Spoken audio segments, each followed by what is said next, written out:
अयोध्या से मैं तपस्वी छावनी पीठाधीश्वर जगत गुरु परमहंस आचार्य एवं विश्व हिंदू सिख महापरिषद का अंतर्राष्ट्रीय अध्यक्ष। मुझे पता लगा है कि एक सनातनी बेटी सोनाक्षी सिन्हा शायद जो है किसी मुस्लिम लड़के से शादी करने वाली है, यानी निकाह करने वाली है। मैं एक धर्माचार्य के नाते एक सुझाव दूंगा।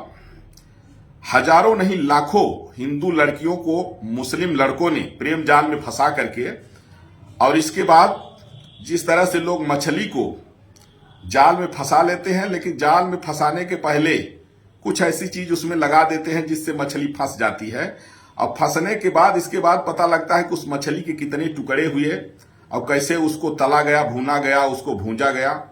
उसी तरह से मुस्लिम लड़के हिंदू लड़कियों को फंसाने के बाद जब वो अपना सनातन धर्म छोड़ के इस्लाम कबूल कर लेती हैं तो इधर से भी चली जाती हैं। इसके बाद उनके साथ न जाने क्या क्या बीतती है। लाखों की संख्या में हिंदू बहन बेटियों की लाश कहीं सूटकेस में, कहीं 35 टुकड़े, कहीं 36 टुकड़े, और कहीं कोई 1 महीने बाद मर रही, कोई जिंदा जलाई जा रही है, कोई छत से ढकेली जा रही है, किसी को जो है हलाल करके मारा जा रहा है। इसीलिए मैं सोनाक्षी सिन्हा से कहूंगा कि अपने कुल खानदान की मर्यादा न तोड़े। याद होगा गुरु गोविंद सिंह के 2 बच्चों को इस्लाम कबूल करा रहे थे, बच्चों ने मना कर दिया तो उनको जिंदा दीवार में चुनाने लगे, कहे कि इस्लाम कबूल करके मुसलमान बन जाओ। बच्चों ने मरना स्वीकार कर लिया लेकिन मुसलमान नहीं बने। छत्रपति शिवाजी महाराज के बेटे छत्रपति संभाजी महाराज को औरंगजेब धोखे से दोस्ती के बहाने बुलाया और बंदी बना लिया। 40 दिन तक तड़पाया और कहा कि इस्लाम कबूल करके मुसलमान बन जाओ, लेकिन स्वीकार नहीं किए। बोटी बोटी काट के फेंक दिया, लेकिन इस्लाम कबूल नहीं किए, मरना स्वीकार कर लिए। तो मैं सनातनी बेटियों को कहूंगा कि अपने सनातन धर्म के किसी भी लड़के से शादी करो, चाहे अंधा हो, लंगड़ा हो, अमीर हो, गरीब हो, कोई भी हो, लेकिन किसी ईसाई से मत करो, किसी मुल्ला से मत करो। क्योंकि सनातन धर्म में चाचा की लड़की को, फूफा की लड़की को, मौसी की लड़की को, बड़े पापा की लड़की को बहन मानते हैं, लेकिन इस्लाम में ऐसा कुछ नहीं। इस्लाम में तो शादी कर लेते हैं और हलाला भी होता है। सोनाक्षी सिन्हा भी पता लगा लें कि हलाला भी होता है। पति से मन मुटाव हुआ तो इसके बाद कई लोग बलात्कार करते हैं, उसको हलाला कहते हैं।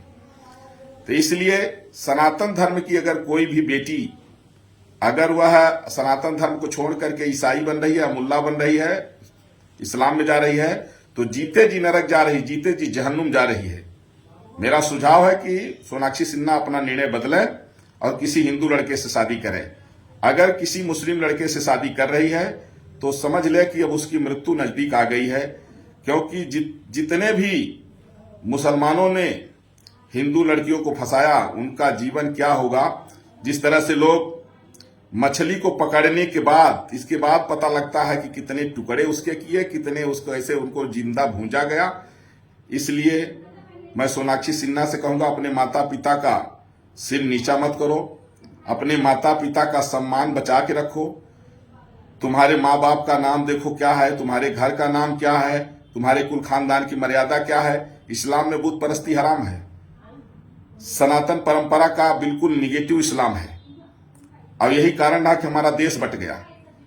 इसलिए सोनाक्षी सिन्हा अपना निर्णय बदल करके और सनातन धर्म में किसी लड़के से शादी करो। और जितने हिंदू लड़कियां हैं, तुम चाहे कुमारी मर जाओ, चाहे किसी भी हिंदू लड़का काना हो, चाहे लंगड़ा हो, कैसा भी हो, गरीब अमीर, हिंदू लड़के से करो, लेकिन किसी ईसाई से मत करो, किसी मुल्ला से मत करो। नहीं तो आज लाखों ऐसी बहन बेटियां जब वो अपना सनातन धर्म छोड़ देती हैं तो न इधर की रहती हैं न उधर की रहती हैं। इसके बाद जो दुर्दशा होती है, वहां 2-3 बीबी रखेंगे वो, इसके बाद बच्चा पैदा करने की फैक्ट्री बना लेते हैं, इसके बाद उनका बेढंगा नाम रखते हैं मुगलों के नाम पर, इसके बाद उनका खान पान कितना खराब होता है। इसलिए सनातन धर्म को मानने वाली जितनी हिंदू बेटियां हैं, मैं हाथ जोड़ के कह रहा हूं, अपने सनातन धर्म को मत छोड़ो। किसी भी ईसाई मुल्ला चाहे कितना प्रलोभन दे, सावधान रहो। ये बहुत बड़ा षड्यंत्र होता है इनका। पहले फंसा लेंगे और इसके बाद जो दुर्दशा करते हैं। अभी कुछ ही दिन पहले एक अभिनेत्री राखी सावंत गई थी, महीनों तक इधर से उधर घूमती रही और उसी के कारण उसकी मां मर गई। इसलिए ऐसा काम मत करो सोनाक्षी सिन्हा। अपना निर्णय बदलो, किसी हिंदू लड़के से शादी करो। जय श्री राम, भारत माता की जय, वंदे मातरम। अच्छा लगा हो तो हमारे इस वीडियो को जय श्री राम कह करके समर्थन करिएगा। वंदे मातरम।